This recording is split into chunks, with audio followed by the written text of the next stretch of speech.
This 2007 game is the most strategic real-time strategy game ever made. While other RTS games required the player to see a more zoomed-in view of the battlefield, worry about build orders and how you use your limited number of units, Supreme Commander zoomed out and gave you the freedom to pump out the largest armies in an RTS ever, and to dominate the battlefield, the theater of war, not with tactics but with strategy. Strategy was central to Supreme Commander. It wasn't just another RTS with some strategic elements, it was the purest expression of strategy the genre has ever had. At the very basic level, you have base building that begins from the ACU, that's the Armored Commander Units. These are gigantic robots piloted by humans. And interestingly, these are the only humans piloted machines on the battlefield according to the law of Supreme Commander. Everything else is fabricated from factories and are autonomous robots or machines fighting in this infinite war across the galaxy, which I'll get to in a bit. Depending on the map, rush tactics aren't such a huge thing in Supreme Commander, at least in the typical sense of a rush, building a couple of units and rushing into the enemy base, the typical Zerg rush.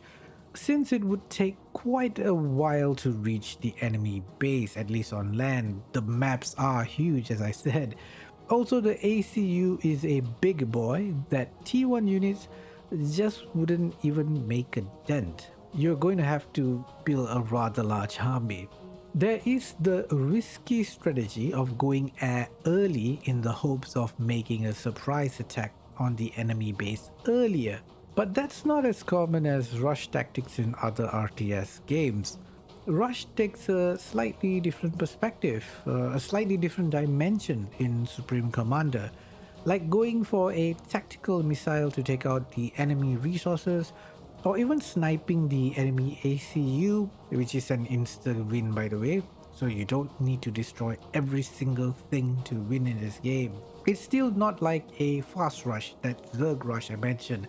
It still takes a while to get there. But most Supreme Commander games tend to play out these bigger battles. Build orders can be queued up, including researching upgrades and building units with factories you haven't actually completed yet, which is actually quite an innovative thing for its time. And even today, it's quite rare for a typical RTS to have such options in the order queue. All these are to allow the player to focus more on the macro part of the game, the actual thing we call strategy. Due to the sheer scale of maps and battles, you want things to be somewhat automated. You plan things way ahead and get units up to the front line. A stream of units so that you keep the enemy locked down in a war of attrition. And when you've got the economic advantage over the enemy, you could pump out more units that can then be used to execute your big strategic push. Perhaps a pincer move with two armies attacking in sync from the flanks, or use a diversion to then flank them with your main army. This is where Supreme Commander towers above other RTS games. You are not restricted to seeing just a portion of the battlefield at all times, but you just scroll the middle mouse button up and you pull back and get this humongous view of the entire thing to plan out your master strategy. And there are many layers of this war. I let lead developer Chris Taylor explain it So now himself. you've got nukes going up into this volume where you've got anti-nukes coming up, you've got spy planes flying at one altitude, you've got fighters and bombers here, you've got, torpedo bombers down here, you've got the strata of your simulation, and it takes These different levels of warfare in this theater of war, we are talking about land, sea, and different stratospheres of air units and missiles going at each other. All of these make up the massive scope of the game, a massive simulation of warfare From the single projectile fired from a unit to hundreds of units fighting over a front line. Every little detail is simulated.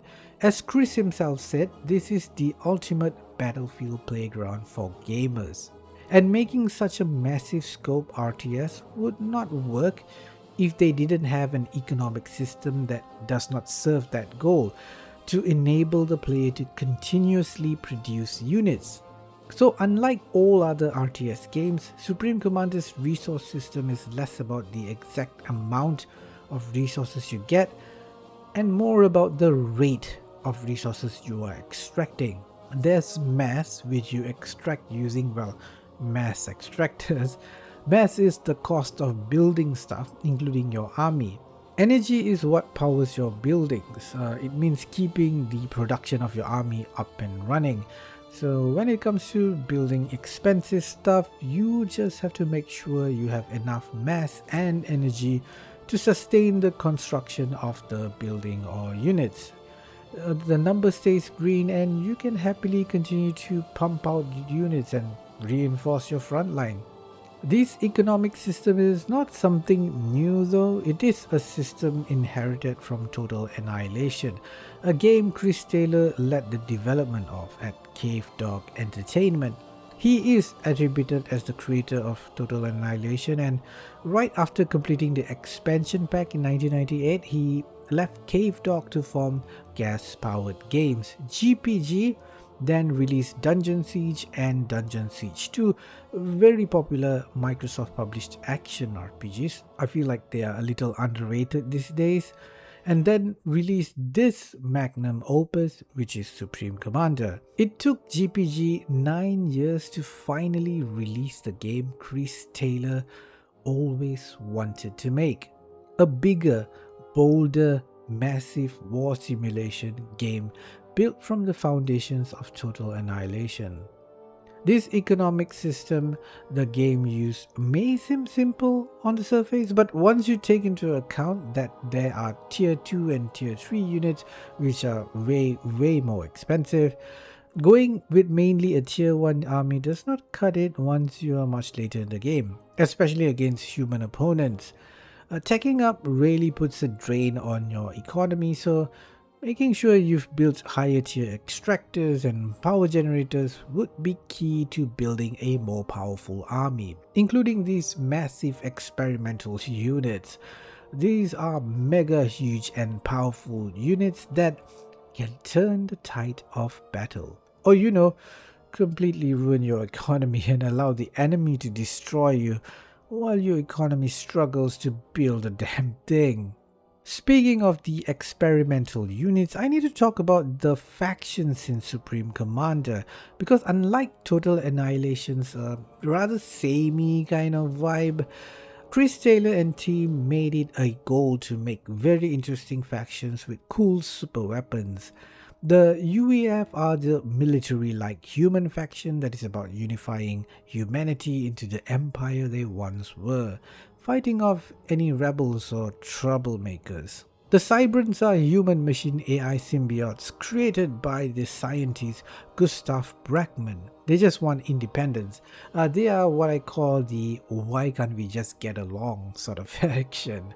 The Cybrans are a fan favorite because of their crazy units like battleships that sprout legs to walk on land, and of course the giant spider bot with a big massive laser on its back, the Monkey Lord.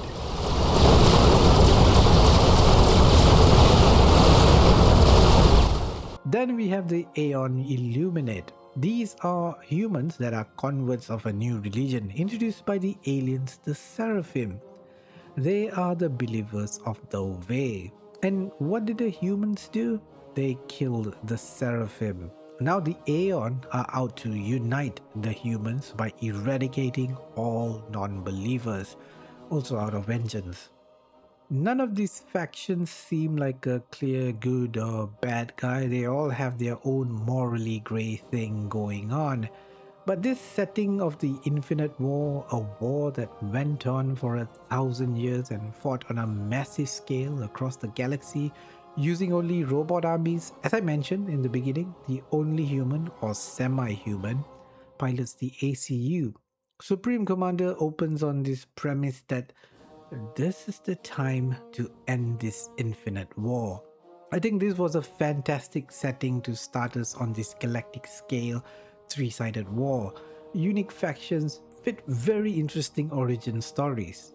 For all of the strategic level of gameplay Supreme Commander had, it can also grind to a halt in many matches as it is pretty easy for games to come to a stalemate. It is a bit of a turtleless dream game.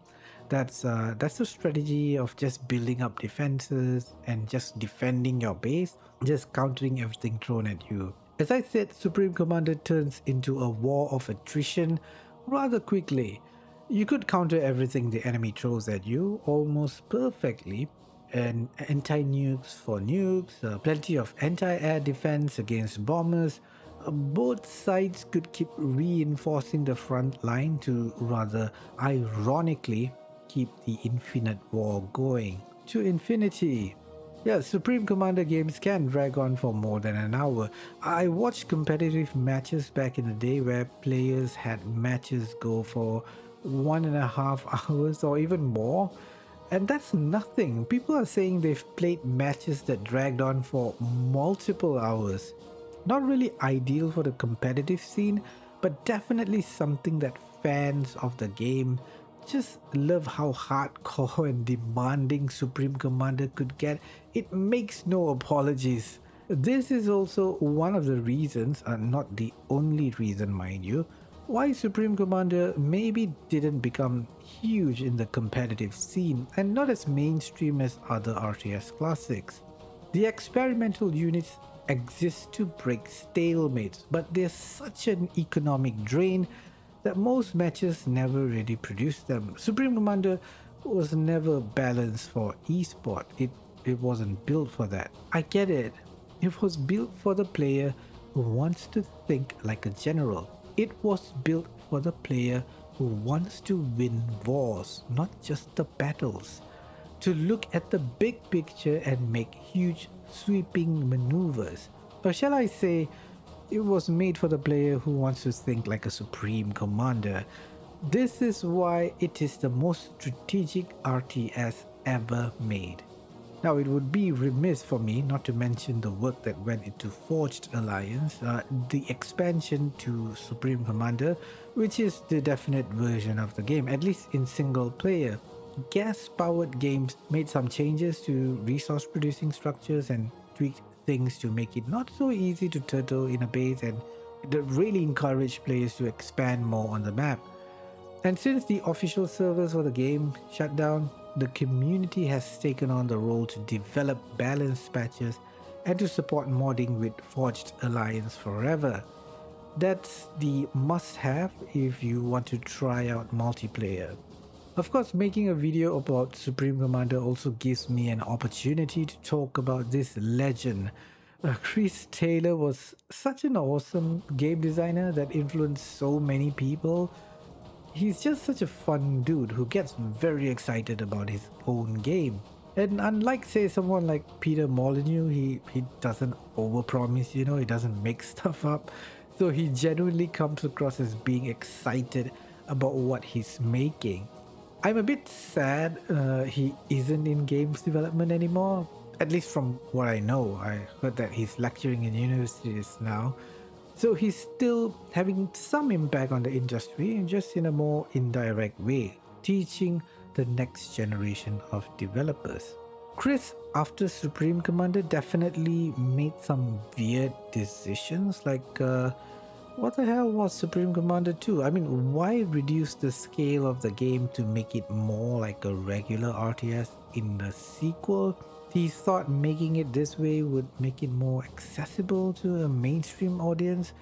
The Supreme Commander 2 was supposed to be a balancing act between the sheer unadulterated scale of the first game with a more boots on the ground, smaller scope battlefield approach that he hoped would bring in a larger audience, but I don't think it did. GPG sadly never quite got a huge title out since Supreme Commander, and the studio changed ownership and was eventually shut down. But Chris Taylor's influence lives on. Today, we do have new RTS games in the form of a Supcom like Ashes of the Singularity and its upcoming sequel, which has its own flavor and it's doing some pretty cool stuff with the automation of factories. There's the multiplayer Beyond All Reason. That's the closest Subcom like in scope and scale, at least in online matches. Century Shattered Sun is doing some rather innovative stuff with the weather and how terrain can change and deform. I think there's a lot to look forward to if you're a fan of Supreme Commander. Unfortunately, just no Supreme Commander 3. Rest in peace. Anyway, I want to know your thoughts on Supreme Commander. What's your favorite faction and which new subcom like RTS are you looking forward to? Tell me in the comments. Thanks for watching and until next time, farewell friend.